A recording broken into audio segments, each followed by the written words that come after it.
Irmãos, há um sentimento, há algo que eu creio que o Senhor Ele quer resgatar no meio da sua igreja. Há um tipo de esperança, um tipo de sentimento que eu creio que é hora de nós nos levantarmos e nos apegarmos a Ele. Porque foi esse tipo de esperança, foi esse tipo de sentimento que trouxe a igreja de Jesus até hoje. Ela chegou aqui por causa disso, porque havia neles um desejo, havia nos nossos irmãos uma esperança. E essa esperança precisa ser reacendida na igreja de Jesus nos dias de hoje. Vamos falar sobre isso já já, do que nós estamos falando. Nosso texto hoje, base, está em Atos dos Apóstolos, capítulo 1, a partir do versículo 6. Os irmãos podem ficar sentados, que nós vamos decorrer sobre esse texto. Atos, capítulo 1, versículo 6. Diz assim a palavra do Senhor: Aqueles, pois, que haviam reunido, perguntaram-lhe dizendo: Senhor, restaurarás tu nesse tempo o reino a Israel? E disse-lhes: Não vos pertence saber os tempos ou as estações que o Pai estabeleceu pelo seu próprio poder. Irmãos, grava isso. O Pai estabeleceu tempos, o Pai estabeleceu estações. Mas recebereis o poder do Espírito Santo, que há de vir sobre vós, e ser-me-eis testemunhas, tanto em Jerusalém, como em toda a Judéia e Samaria, e até os confins da terra. E quando dizia isto, vendo eles, foi levado às alturas, e uma nuvem o recebeu, ocultando-o aos seus olhos. E estando com os olhos fitos no céu, enquanto ele subia, eis que junto deles se puseram 2 homens vestidos de branco, os quais lhe disseram: Homens galileus, por que estáis olhando para o céu? Este Jesus que dentre vós foi recebido em cima no céu, há de vir, assim como para os céus o viste ir. Até aqui, queridos. Irmãos, Jesus, ele já havia ressuscitado. Jesus ele já havia se manifestado para os seus discípulos, para muitos outros. E agora ele está em cima do Monte das Oliveiras. Ele está prestes a ser levado aos céus, não é isso? De alguma forma, os seus discípulos perceberam que era uma despedida. Então eles olharam assim e falaram: Jesus, eu sei que o Senhor já é o Messias, que o Senhor é tudo, mas não está faltando nada, não? Eles viram que era uma despedida e fizeram essa pergunta: Senhor, é nesse tempo ou no outro que o Senhor vai restaurar o reino de Israel? Por que, irmãos, eles fizeram essa pergunta? Porque todos os profetas, quando falaram sobre a vinda do Messias, esse Messias, ele tem um poder de autoridade sobre todas as nações.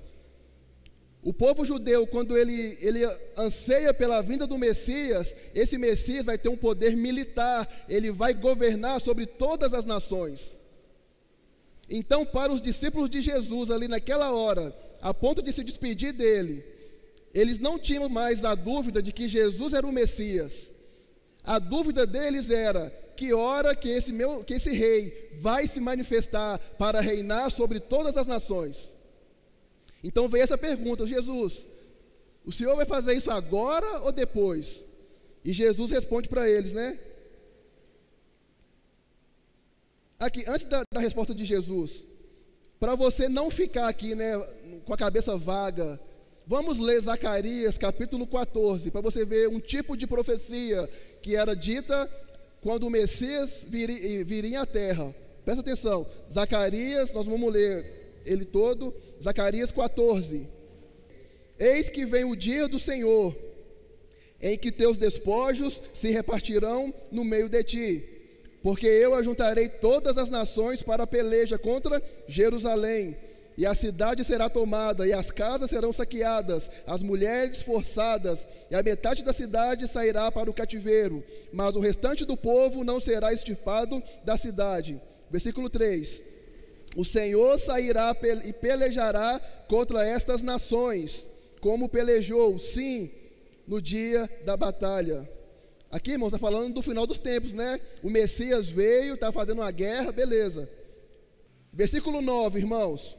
E o Senhor será rei sobre toda a terra. Naquele dia, um será o Senhor, e um será o seu nome. Então, quando o judeu ele falava sobre o Messias, ele sabia, ó, vai vir um aí da parte de Deus.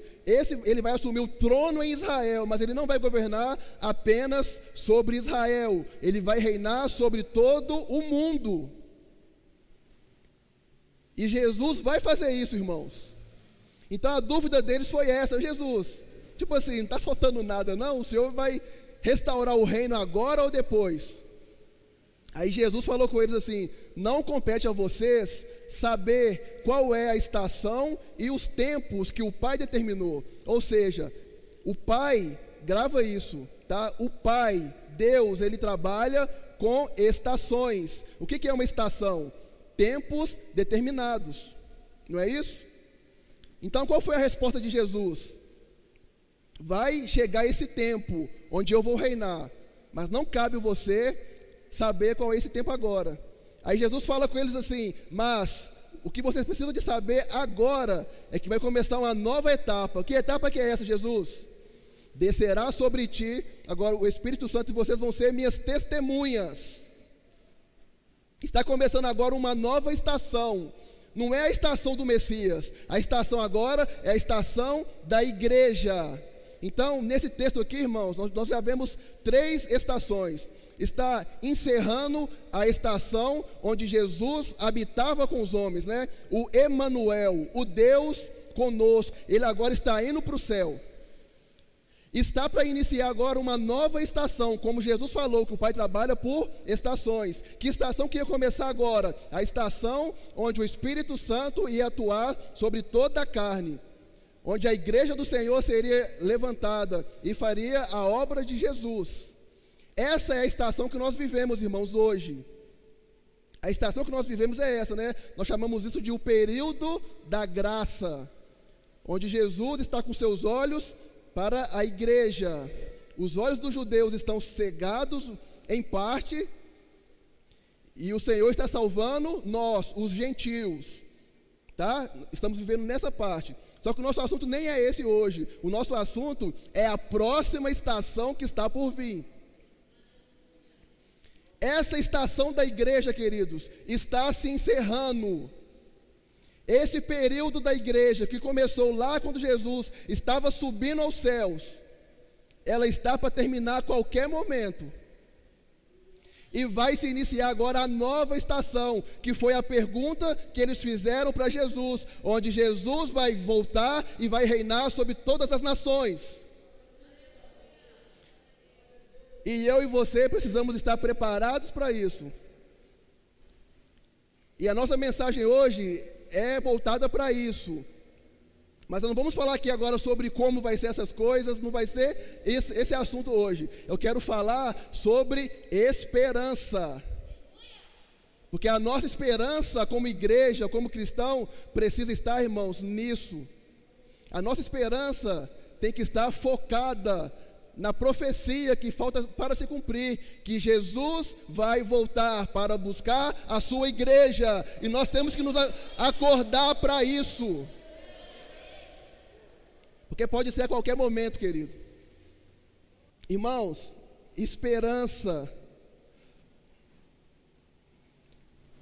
Essa estação da igreja está para encerrar. Pode ser hoje, amanhã, daqui a 70 anos, mas ela está para se encerrar. E essa nova estação está por vir.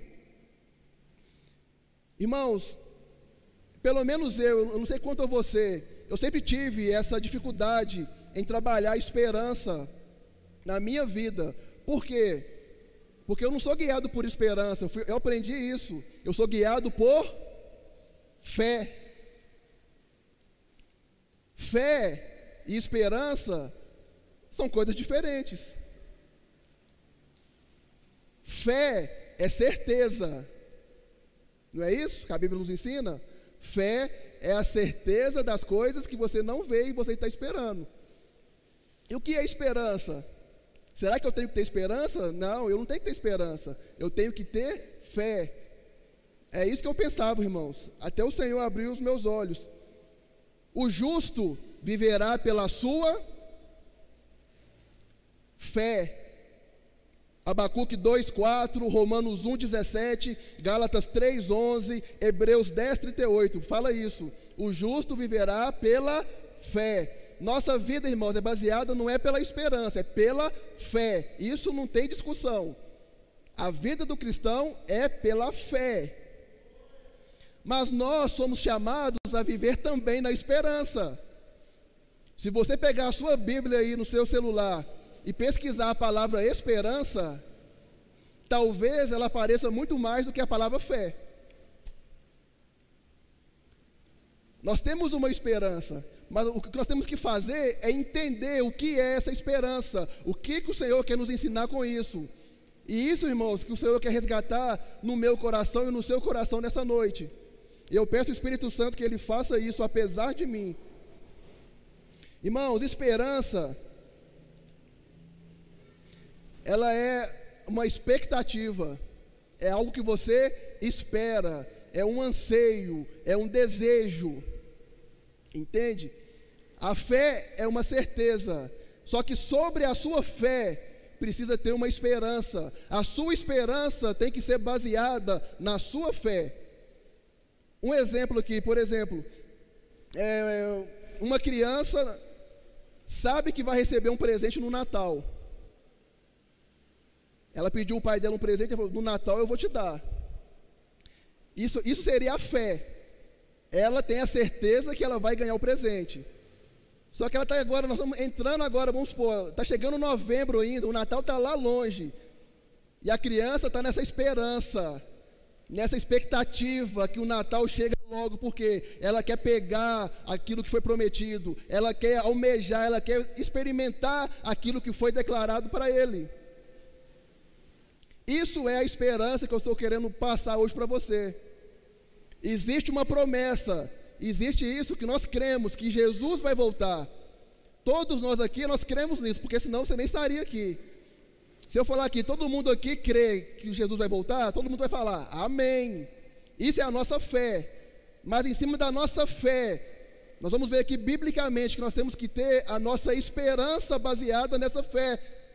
Nós precisamos desejar, almejar que esse grande e glorioso dia aconteça como se fosse para ontem. É isso que vai fazer você se mover. Isso faz você buscar a santificação. Isso faz você fazer as coisas que o Senhor pediu para você fazer. Porque você deseja estar com Ele.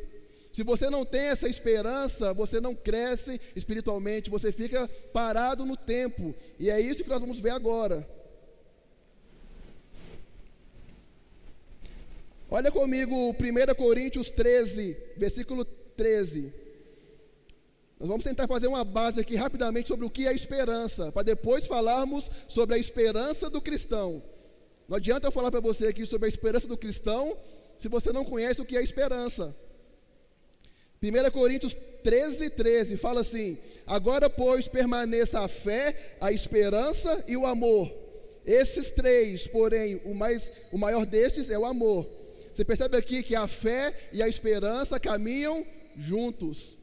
A fé não anula a esperança. Não é isso que a Bíblia nos ensina. Permanece, pois, a fé e a esperança. A esperança bíblica é isso, irmãos. Gálatas 5:5. Porque nós, pelo Espírito, aguardamos a esperança da justiça, que provém da fé. Ou seja, olha lá, a esperança da justiça, ela provém da fé. Irmãos, a fé, ela é a base para que surja a nossa esperança em Deus. Olha para você ver como que fé e esperança caminham juntos. Romanos capítulo 15, versículo 4, por favor. Pois tudo quanto outrora foi escrito, para o nosso ensino foi escrito, a fim de que pela paciência e pela consolação das Escrituras tenhamos esperança. O que o texto está falando aqui é o seguinte: a Escritura foi dada a você, a mim, para quê? Para que tenhamos esperança. Eu estou te convencendo que esperança é algo que nós temos que ter. Você precisa de ter expectativa, você precisa de almejar algo em Deus. Olha isso agora aqui que vai, o último exemplo nosso aqui, Romanos capítulo 4, versículo 18. Abraão, esperando contra a esperança, creu para vir a ser pai de muitas nações, segundo lhe fora dito, assim será a tua descendência. Abraão, ele esperou contra a esperança. O que eu entendo com essa expressão, irmãos? Abraão, ele gerou uma expectativa, né, em Deus, onde ele não tinha motivo nenhum para ter expectativa. Ele já era um homem velho, a sua esposa era uma mulher já velha, então não tinha como ele ter filho mais, né? Ela teve a sua vida toda sem ter filhos. E ele creu, ele gerou essa expectativa, ele esperou contra a esperança, onde não tinha mais como ele ter uma expectativa, onde não tinha mais como ele ter uma esperança, ele esperou, ele gerou essa expectativa em Deus. Agora, como que ele fez isso? O texto continua, né? Abraão, esperando contra a esperança, o que ele fez, irmãos? Ele creu. Como que ele conseguiu criar essa expectativa? Ele creu. Percebe? A nossa fé, ela é a base para que você tenha uma esperança em Deus. É esse tipo de esperança que eu estou querendo falar para você nessa noite. Jesus falou algo ao seu respeito, Jesus falou algo a respeito da igreja. A nossa fé deve estar baseada nisso. E em cima dessa fé, nós temos que criar uma expectativa, criar essa esperança de almejar rapidamente aquilo que Deus falou para mim e para você. Continuando o texto aí, versículo 19. E sem enfraquecer na fé, embora levasse em conta o seu próprio corpo, amortecido, sendo já de 100 anos, e a idade avançada de Sara, não duvidou por incredulidade da promessa de Deus, mas pela fé se fortaleceu como? Dando glórias a Deus, estando plenamente convicto de que Ele era poderoso para cumprir o que prometera. O justo viverá pela fé, sim, isso é verdade, mas acima da sua fé, a fé seria o alicerce, em cima dela você precisa de criar essa esperança. É por causa daquilo que o Senhor falou, aquilo que Ele prometeu, é que você pode ter essa expectativa em Deus. É esse tipo de esperança que eu estou querendo aqui passar para vocês hoje. Irmãos, e esperança é esperança. Você pode ter esperança em alguma coisa que não está baseada na palavra de Deus? Sim, você pode. Os seus objetivos particulares, pode, não tem problema nenhum. Você pode ter uma esperança, uma expectativa de casar. A sua expectativa pode estar em formar na faculdade, em mudar de cidade, mudar de país. Não tem problema nenhum nisso. Porém, esse tipo de expectativa não significa que você vai conseguir cumprir, que Deus ele vai avalizar isso. Mas não tem problema nenhum você ter os seus sonhos. Basta você correr atrás, se planejar e fazer. O que eu quero falar para vocês hoje é um tipo de esperança baseada na fé. Um tipo de esperança baseado naquilo que Deus falou que ia fazer. Por exemplo, Jesus falou que vai voltar. Ele é fiel, ele vai cumprir o que ele disse. Então, em cima disso que ele falou, isso gera uma esperança, uma expectativa de estar com o meu amado, de abraçá-lo, que isso possa acontecer hoje. Percebe o que eu estou falando? É algo além da fé. Pelo fato de você ter fé, aí você pode gerar essa esperança. Esse tipo de fé, irmãos, é algo mais excelente. Existe um caminho, existe uma direção dada por Deus. Quando você se alicerça nisso, isso gera em você uma expectativa de algo glorioso, estrondoso, que está a ponto de chegarmos para nós, queridos, porque Jesus está voltando, e nós temos que atentar para isso, e desejar isso como um pão de cada dia.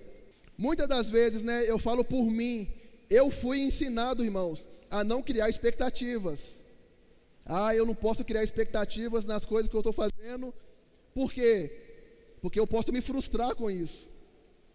E é verdade. Quando você cria expectativas baseado nas suas próprias forças, quando você cria expectativas esperando algo da sua esposa, do seu filho, do seu patrão, você pode ser frustrado. Mas o tipo de fé que eu estou falando, de esperança, de expectativa, é você estar confiante naquilo que Deus falou. Aí eu te pergunto, será que é possível você ficar frustrado com esse tipo de esperança, baseado naquilo que Deus falou? Claro que não, porque o seu Deus, o meu Deus, Ele é fiel. Ele não mente. Se Ele falou, Ele vai cumprir. E ponto final. Então, irmãos, isso é esperança bíblica. A esperança bíblica é isso, você se basear na sua fé. E em cima da fé você constrói essa esperança, essa expectativa, esse desejo de almejar, de pegar, de usufruir. Então vamos ver agora o que é a esperança do cristão, né? Atos 1, versículo 10, novamente.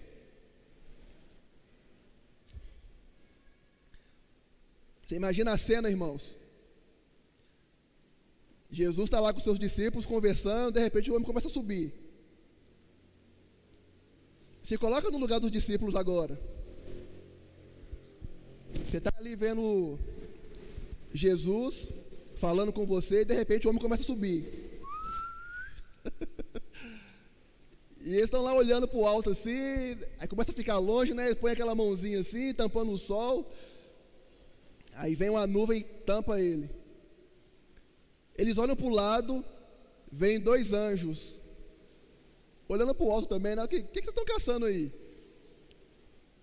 Assim como vocês viram ele subir, ele vai descer, ele vai voltar. Irmãos, essa foi a primeira promessa do Novo Testamento. A igreja surgiu baseado nessa profecia. Trabalhem, façam o que tem que fazer, mas o seu foco, almeje a volta de Jesus, almeje estar com Ele novamente. Irmãos, e muitas das vezes no meio da igreja hoje a gente fala, Jesus está voltando. Isso gera medo nas pessoas. Você ouve a frase, né? Jesus está voltando. Ai, Jesus, misericórdia, Senhor, deixa eu casar primeiro. Eu quero ver meus filhos crescerem. Por quê, irmãos? Nós perdemos os nossos olhos para as coisas espirituais. É claro que tudo isso que eu falei, irmãos, é claro que eu queria ver, né? Eu quero, né, ver os meus filhos crescendo, casando, queria ver meus netos. Mas eu troco tudo isso, irmãos, sem pensar nem um segundo. Se o Senhor falar assim, você quer me ver agora? Sim, Senhor, demorou. Porque, irmão, não existe nada maior, nada melhor do que o que está preparado para mim e para você na era que está por vir. Meu querido, quando você ouvir sobre a volta de Jesus, o seu coração tem que palpitar por amor, por paixão. Você tem que derreter de amor por isso, porque isso, irmãos, é a redenção de todas as coisas. Isso é aquilo que o Senhor falou lá com Adão e Eva, Ele consertando todas as coisas, novos céus, nova terra. Quando você ouve essa expressão, Jesus está voltando, qual que é o sentimento que bate no seu coração? A primeira coisa que vem, medo, indiferença, você, tanto tempo que eu ouço isso, é bem provável que tenha algo errado com você, ou se seu coração se enche de alegria por isso. A maioria das pessoas tem medo, irmãos, por quê? Existem vários motivos que você pode ter medo por causa da volta de Jesus, que você não tem mais essa expectativa, essa esperança. Mas o maior deles, irmãos, é o medo. Porque você olha para você e você olha para Jesus. Aí você vira e fala assim: mas eu não mereço. Eu não sou digno de estar diante de Jesus.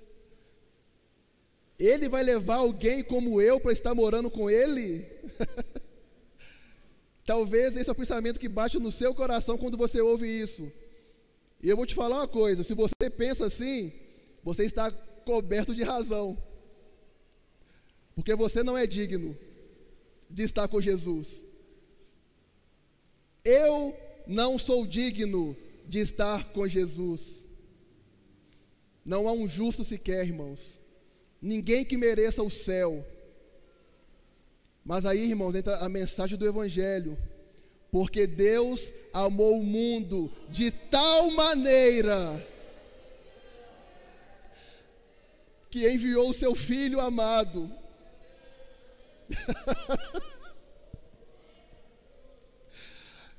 Não é por você, irmão. Não é porque você é bonzinho, não.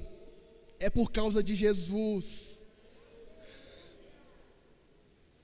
Talvez quando você ouve alguém falar assim com tanta alegria por causa da volta de Jesus, você fala assim: ah lá, ele acha que é o santão. Irmão, não é isso. É porque eu sou pecador mesmo, que eu almejo estar com Jesus, porque Ele pagou o preço por mim. Não é por aquilo que eu fiz. É por isso que me alegra, isso me constrange de querer estar com o meu amado, porque Ele morreu por mim, Ele pagou o preço. Não é porque eu sou bom, não, eu não mereço, mas Ele pagou o preço por mim. Ele amou o mundo de tal maneira que enviou o seu Filho, para que todo aquele que nele crê não pereça, mas tenha a vida eterna. Irmãos, essa é a nossa esperança. Aleluia. Irmãos, isso não enche o seu coração de alegria, queridos? Isso não enche o seu coração de gozo? Existe uma vida eterna para mim, para você, ao qual nós fazemos parte disso já. Irmãos, nós vamos citar alguns textos aqui agora, rapidamente, para você, de uma forma que o Senhor possa encher o seu coração de esperança. Vamos lá para 1 Tessalonicenses, capítulo 4. Não quero, porém, irmãos, que vocês sejam ignorantes acerca dos que já dormem, para que não vos entristeçais como os demais, que não têm esperança. Ou seja, quando ele fala aqui daqueles que estão dormindo, são os que morreram. Então Paulo fala aqui: eu não quero que vocês fiquem tristes com aqueles que morreram já, como aquelas pessoas lá de fora que não têm esperança. Irmãos, olha a esperança aí. Nem falou da fé, falou da esperança, da expectativa. Há uma expectativa na vida do cristão, querido, de uma vida após essa aqui. Quando você morrer, não é o fim, irmãos, é o início de todas as coisas. É o final. Não, é o início. Porque se cremos que Jesus morreu e ressuscitou, assim também aos que em Jesus dormem, Deus os tornará a trazer com Ele. Dizemos-vos, pois, isto pela palavra do Senhor, que nós, os que ficarmos vivos para a vinda do Senhor, não precederemos os que dormem. Porquanto o mesmo Senhor descerá do céu com alarido e com voz de arcanjo e com trombetas de Deus, e os que morreram em Cristo ressuscitarão primeiro.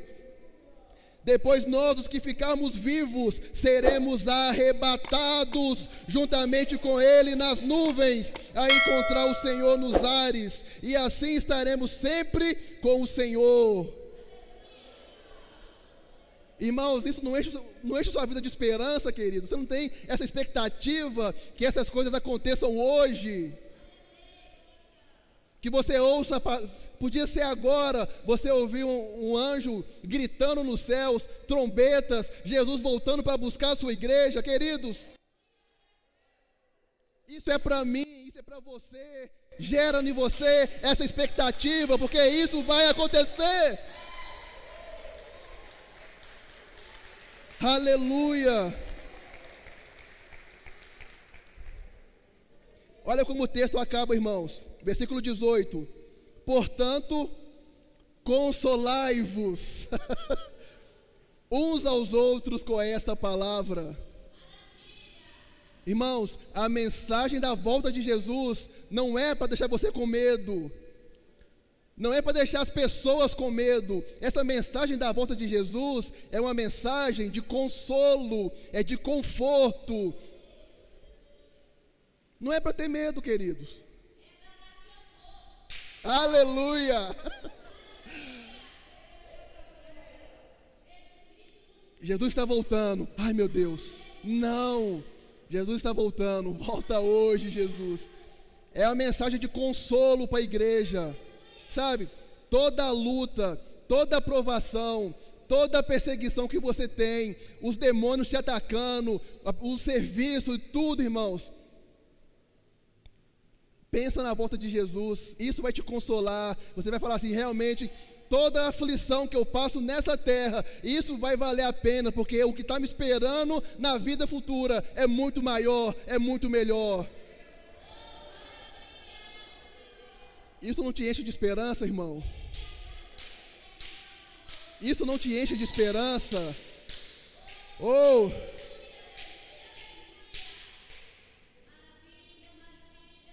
Quer mais um texto, irmãos? João 14. Não se turbe o vosso coração, crede em Deus, crede também em mim. Na casa do meu pai há muitas moradas. Se não fosse assim, eu vos teria dito, vou preparar para você lugar. Aí olha o que ele fala agora. E quando eu for, foi o que aconteceu em Atos 1, né? E vos preparar lugar, virei outra vez, e vos levarei para mim mesmo, para que onde eu estiver, vocês também venham estar. Irmãos, você quer mais esperança do que isso, queridos?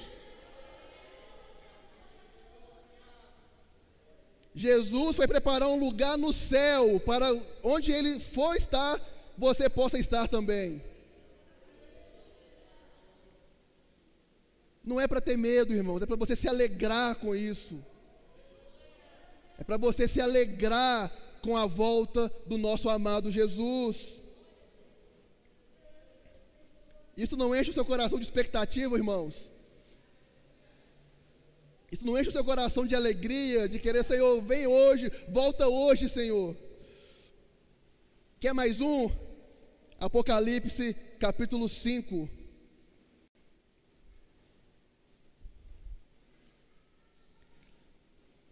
Meu Deus. Irmãos, olha o que João viu. E vi, na destra do que estava sentado sobre o trono, um livro escrito por dentro e por fora, selado com 7 selos. E vi um anjo forte, bradando com grande voz: quem é digno de abrir o livro e de desatar os seus selos? E ninguém no céu, nem na terra, nem debaixo da terra podia abrir o livro, nem olhar para ele. Eu quero que você preste atenção na importância desse livro. Ninguém tinha a competência, ninguém era digno de abrir esse livro. Mas o texto vai mais além ainda. Ninguém tinha ainda a capacidade de nem olhar para esse livro. Era algo importante ou não, irmãos? Sem contar que esse livro estava onde?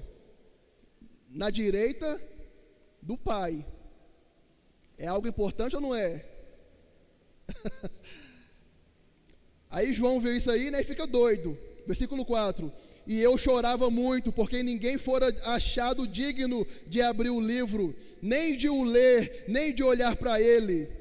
E disse-me um dos anciãos: não chores, eis aqui o leão da tribo de Judá, a raiz de Davi, que venceu para abrir o livro e desatar os seus 7 selos. Eu olhei, e eis que estava no meio do trono e dos 4 animais viventes, entre os anciãos do cordeiro, entre os anciãos um cordeiro, como havendo sido morto, e tinha 7 pontas e 7 olhos, que são os 7 Espíritos de Deus, enviados a toda a terra. E veio e tomou o livro da destra do que estava sentado no trono, e havendo tomado o livro, aí, irmãos, o céu estourou.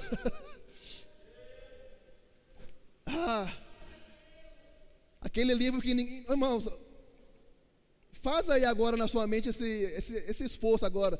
Tenta se imaginar nesse lugar agora. Imagina agora lá um trono, imagina aqueles anjos, da forma que você quiser. Imagina aí um livro lá parado, e chega lá Jesus agora, um anjo, quem é digno aí? Aí João fala, não tem ninguém, não tem ninguém. Aí o cara fala, não chora, tem um que venceu. Ele chega, tira o livro do trono, se assenta nesse trono e fala, eu vou abrir esse livro, eu vou desatar esses selos, porque eu venci.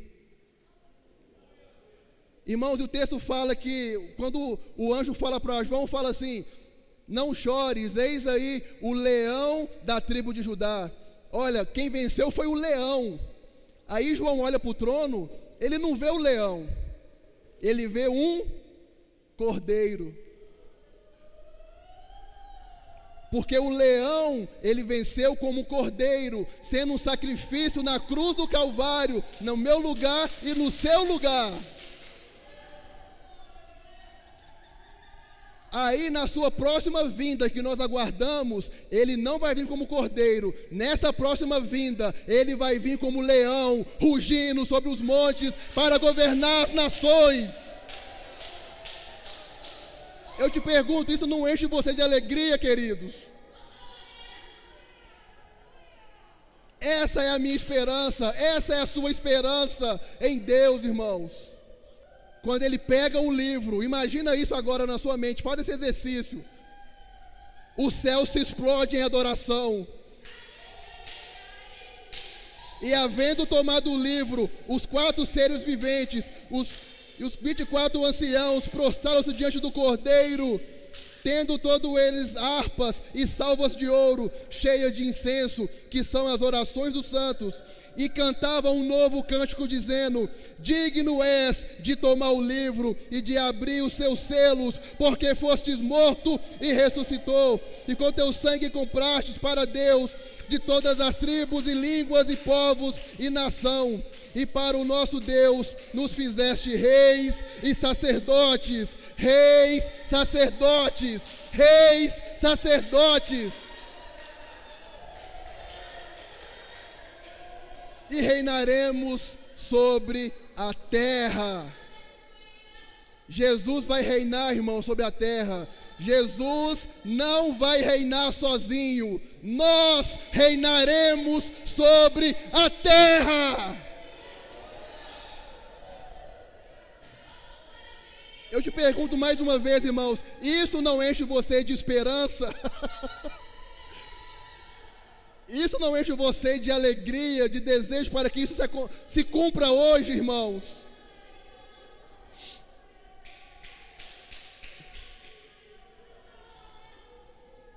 Irmãos, pelo amor de Deus, muda o seu foco quando você lê Apocalipse, irmãos.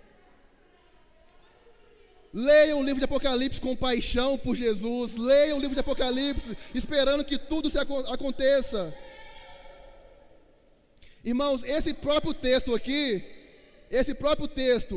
ele não é muito bem interpretado por nós. Porque Jesus, ele pega o livro e ele vai desatar os selos. Quer dizer, ele vai começar agora a destravar esse livro. Por quê, irmãos? Porque nesse livro existe uma mensagem. E quando você vai ler Apocalipse agora, os próximos capítulos, a cada selo que ele vai desatando, a cada parte que ele vai abrindo do livro, acontece alguma coisa ruim nessa terra. Ele abre um selo, puf, acontece algo ruim. Ele abre o outro selo, puf, outra coisa ruim. Ele abre o terceiro selo, puf, outra coisa ruim. E nós, como igreja, nós pensamos e olhamos assim: meu Deus, Apocalipse é uma coisa triste, Apocalipse é uma desgraça, Apocalipse é uma coisa terrível. Não, irmãos. Jesus está abrindo o livro para quê? Para ele ler o que está escrito no livro. É necessário que aconteça isso? São coisas ruins? Mas se ele não abrir o livro, ninguém vai ler o que está escrito lá. O foco ali, irmãos, não é o selo, o foco é o livro. Agora a pergunta que eu te faço, irmãos: qual é a mensagem desse livro? Tem um livro ali no trono, que ninguém podia nem olhar para ele. Jesus pega esse livro e abre ele. Aí nós, né, eu sou tão bobão, meu Deus, o selo, o selo. Não, o mais importante não é o selo, o mais importante é o livro. Agora a pergunta que eu faço: o que está escrito nesse livro?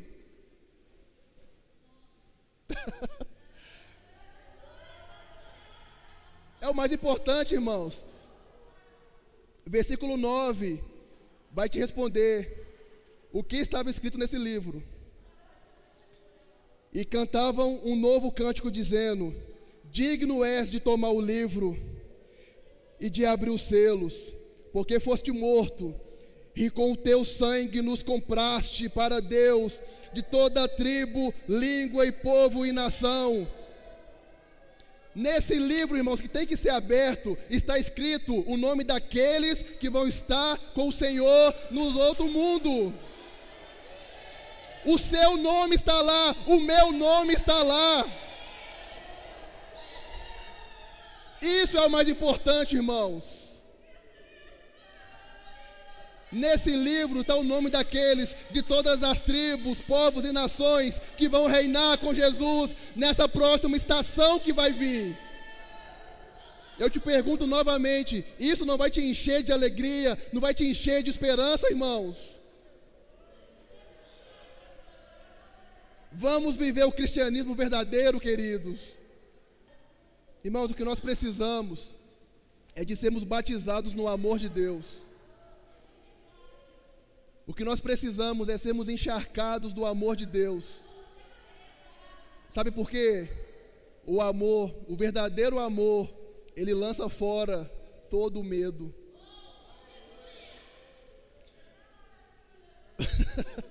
Ai, Jesus. Apocalipse 21. E vi um novo céu e uma nova terra, porque já o primeiro céu e a primeira terra passaram, e o mar já não existe. E eu, João, vi a santa cidade, a nova Jerusalém, que de Deus descia do céu, adereçada como uma esposa ataviada para o seu marido. E ouvi uma grande voz do céu que dizia: eis aqui o tabernáculo de Deus com os homens, pois com eles Deus vai habitar, e eles serão o seu povo, e o mesmo Deus estará com eles, e será o seu Deus.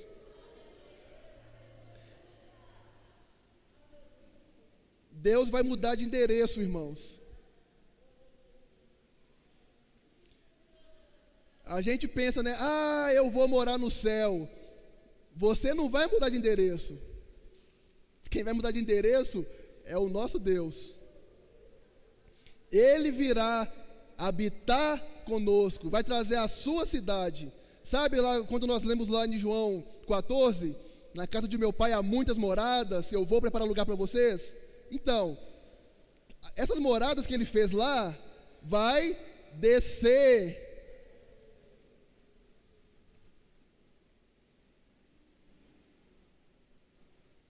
Agora deu um silêncio, agora, opa, como assim? Irmãos, a gente foi ensinado, né? Eu vou morar no céu, né? Ainda bem que eu vou morar no céu, né? O céu vai vir, querido. E vai ficar lá. Talvez você quiser ir para lá, mas vai ficar sem graça, por quê? Porque Jesus vai vir, o Pai vai vir. Vai fazer o que lá, irmão? Não vai ter graça, não. Ele vai estar conosco aqui. Agora, isso não te enche de esperança, irmão, de expectativa? É para isso que nós vivemos, irmãos. Ser igreja é isso. É você se preparar para esse dia. E é você se anunciar que essas coisas vão acontecer. Isso é pregar o Evangelho. É você se preparar para isso e anunciar o que está por vir, para que mais pessoas também estejam conosco. Isso é igreja. Agora, como que termina a Bíblia, né? Para a gente encerrar aqui. Apocalipse 22. E mostrou-me um rio puro de água viva, claro como cristal, que procedia do trono de Deus e do Cordeiro. Imagina o trono ali, irmãos. E por baixo do trono saindo águas limpas, cristalinas. Nós vamos beber dessas águas, queridos. Não vai ter mais mar, né? Como nós lemos lá, mas vai ter essas águas cristalinas, para que eu e você possamos beber delas. No meio da sua praça e de um outro lado do rio estava a árvore da vida, que produz 12 frutos, dando o seu fruto de mês em mês, e as folhas da árvore são para a saúde, né, para a cura das nações. E ali nunca mais haverá maldição contra alguém, e nela estará o trono de Deus e do Cordeiro, e os seus servos o servirão. E verão o seu rosto.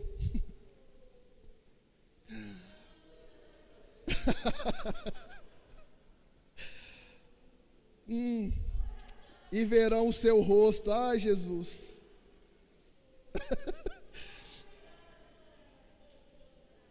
E nas suas testas estará o seu nome. Ali não haverá mais noite, e não necessitarão de lâmpada, nem de luz do sol, porque o Senhor Deus os ilumina, e reinarão para todo sempre. Percebe, irmãos, que sempre quando fala de reino, não é Deus reinando sozinho. Sempre está no plural. E reinarão, e vão reinar, e governarão. É o Pai, o Filho e os filhos. Irmãos, quando o Senhor fala que nós somos família dele, ele leva isso a sério. Talvez nós não levamos isso a sério. Fala assim, mas isso é uma expressão, é apenas uma expressão. Não. Jesus é seu irmão. Ele é o primogênito. Você é filho de Deus. Sabe quando Jesus fala assim, entra para o teu quarto e ora em secreto e fala com o teu pai. Ele não está brincando com isso, irmãos. Deus verdadeiramente é o seu pai. E ele vai reinar, e você vai reinar com ele. Irmãos, essa é a nossa esperança. Essa é a expectativa do cristão. Isso é o Evangelho, querido. O Evangelho do reino de Deus. Olha como que termina o texto, né? Versículo 17. O Espírito e a noiva dizem: vem. E quem ouve, diga: vem. Quem tem sede, venha. Olha o convite, irmãos. E quem quiser, tome de graça da água da vida.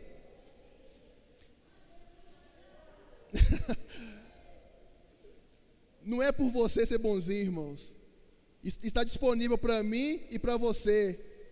Aquele que tem sede, venha e beba de graça. Esse é o convite de Deus para nós. Essa é a nossa esperança como cristão, querido. O livro de Apocalipse termina com essa frase, né? Versículo 20.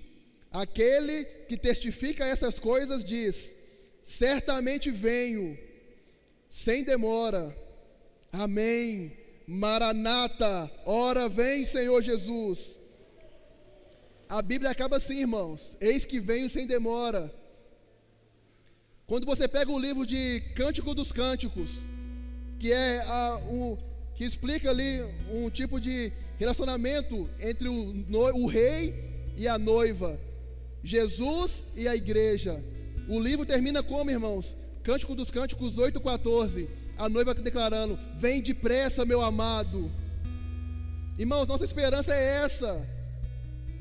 É na próxima estação que está por vir. O nosso Deus trabalha por estações.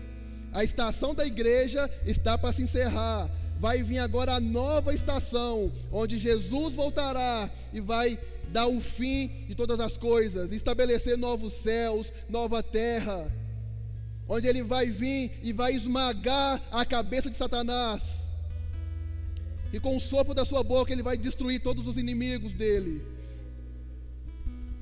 Mas a questão é, irmãos, isso deve encher o seu coração de esperança, de expectativa, de amor, de paixão. Não é para ter medo, isso é para você, isso é para mim.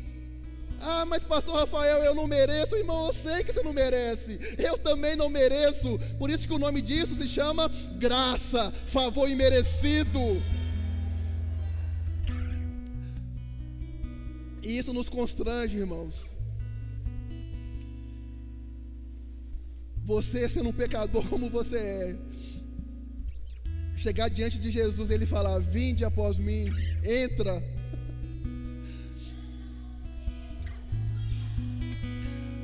Mas é para mim, é para você, irmão.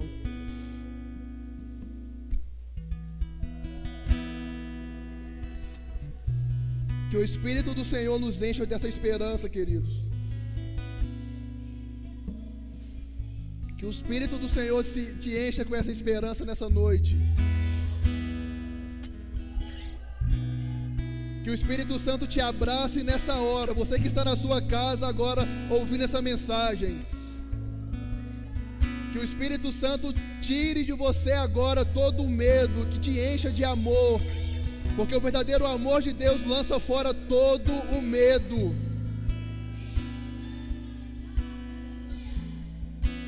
Que você vai ansiar pela volta de Jesus. E você vai ansiar pela volta de Jesus. É claro, meu querido, que para essas coisas, para que você faça parte disso, você tem que se preparar. Se você tem essa esperança de estar com Jesus, a mesma Bíblia que fala que você vai estar lá, ela fala que aqueles que vão estar lá, eles estão se preparando hoje para estar perfeito naquele dia. Essa noiva que vai se encontrar com Jesus, ela está se preparando, ela está se ataviando, ela está fazendo de tudo para estar preparada para aquele dia. Digno estou. Se você deseja, irmãos, santidade ao Senhor. Cordeiro. Se você tem esse desejo de estar com o Senhor, você se santifica, você se purifica, você se prepara para esse grande e glorioso dia. Se coloque de pé, vamos orar. De receber a glória, força, honra, todo o poder.